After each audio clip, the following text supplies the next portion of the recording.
नमस्कार विद्यार्थी मित्र आणि मैत्रिणींनो, जॉब सपोर्ट या यूट्यूब चॅनलवरती तुमचे स्वागत आहे। मित्रांनो, तलाठी पद भरती संदर्भात महत्त्वाची अपडेट आलेली आहे, ती आपण आज या व्हिडिओमध्ये पाहणार आहोत। तर त्यासाठी व्हिडिओ तुम्ही संपूर्ण पहा। चॅनलवर का जर तुम्ही पहिल्यांदाच आला असाल तर चॅनलला सबस्क्राइब करा।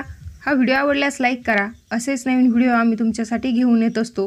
तुमचे जर काही प्रश्न असतील तर व्हिडिओला कमेंट करा आणि अशाच महत्त्वपूर्ण अपडेट्ससाठी आमच्या टेलिग्राम चॅनलवरती देखील जॉइन व्हा। चला तर व्हिडिओला सुरुवात करूया। तर बघा, या ठिकाणी जी न्यूज आलेली आहे त्यात त्यांनी म्हटलं आहे की 23 जिल्ह्यांमध्ये 1000हून अधिक तलाट्यांना नियुक्ती देण्यात आलेली आहे आणि आचारसंहितेनंतर उर्वरित 13 जिल्ह्यांमध्ये तलाट्यांना नियुक्ती देण्यात येणार आहे। राज्यातील आदिवासी बहुल अर्थात पेसा क्षेत्रातील तलाठी पदांची नियुक्ती लोकसभा निवडणुकीच्या आचारसंहितेत अडकली असून केंद्रीय निवडणूक आयोगाने तुर्तास लाल कंदील दाखवला आहे। मात्र अन्य 23 जिल्ह्यांमध्ये सुमारे 1000हून अधिक तलाट्यांची नियुक्ती झाली आहे। परीक्षा दिल्यानंतर तब्बल 10 महिन्यांनी या उमेदवारांना नियुक्ती मिळाली आहे। सर्वाधिक 144 तलाट्यांची नियुक्ती रायगड जिल्ह्यात झाली आहे।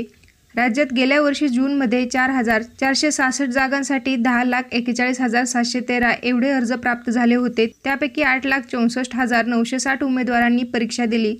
मात्र पेसा क्षेत्रातील अर्थात आदिवासी बहुल क्षेत्रातील जिल्ह्यामधील पदभरतीच्या अनुषंगाने सर्वोच्च न्यायालयात याचिका दाखल झाल्याने राज्यातील 13 जिल्ह्यांमधील पदांबाबत निकाल राखून ठेवण्यात आला आहे। पहिल्यांदा जाहीर करण्यात आलेल्या गुणवत्ता यादीत 23 जिल्ह्यांमध्ये यशस्वी उमेदवारांच्या कागदपत्रांच्या पडताळणीची प्रक्रिया सुरू करण्यात आली होती। उच्च न्यायालयाच्या आदेशानंतर प्रश्नपत्रिकातील त्रुटी दूर केल्यानंतर दुसऱ्यांदा गुणवत्ता यादी जाहीर करण्यात आली। त्यात पहिल्या गुणवत्ता यादीतील बहुतांश उमेदवार दुसऱ्या गुणवत्ता यादीतही होते। दुसऱ्यांदा गुणवत्ता यादी जाहीर करताना पेसा क्षेत्रातील 13 जिल्ह्यांमधील पेसा गावे वगळून अन्य पदांच्या भरतीचा मार्ग मोकळा करण्यात आला। त्यामुळे या 13 जिल्ह्यांमध्ये जाहीर झालेल्या गुणवत्ता यादीतील उमेदवारांच्या कागदपत्रांच्या पडताळणीला काहीसा विलंब झाला।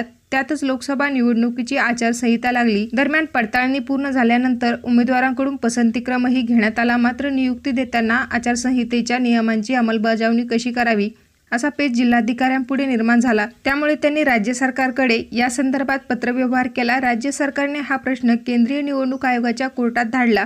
मात्र आचारसंहिता सुरू असल्याने ही नियुक्ती करता येणार नाही असे अप्रत्यक्ष उत्तर आयोगाने राज्य सरकारला कळविले।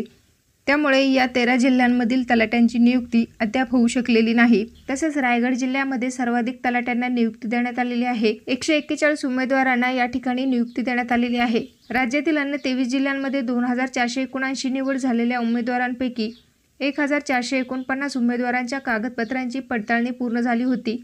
त्यातील 1044 उमेदवारांना तलाठी पदावर नियुक्ती देण्यात आली आहे। त्यात सर्वाधिक 141 तलाठी रायगड जिल्ह्यामधील आहेत।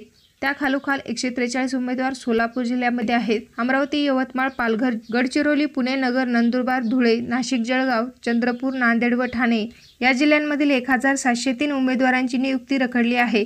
तसेच मित्रांनो, या ठिकाणी पहा, जिल्हानिहाय नियुक्ती देण्यात आलेल्या तलाट्यांची माहिती या ठिकाणी देण्यात आलेली आहे। यामध्ये मुंबई शहरमध्ये 13 तलाट्यांना नियुक्ती देण्यात आलेली आहे। मुंबई उपनगरमध्ये 32, रायगड जिल्ह्यामध्ये 141, रत्नागिरी जिल्ह्यामध्ये 53, सिंधुदुर्ग जिल्ह्यामध्ये 24, सोलापूर जिल्ह्यामध्ये 113 उमेदवारांना नियुक्ती देण्यात आलेली आहेत।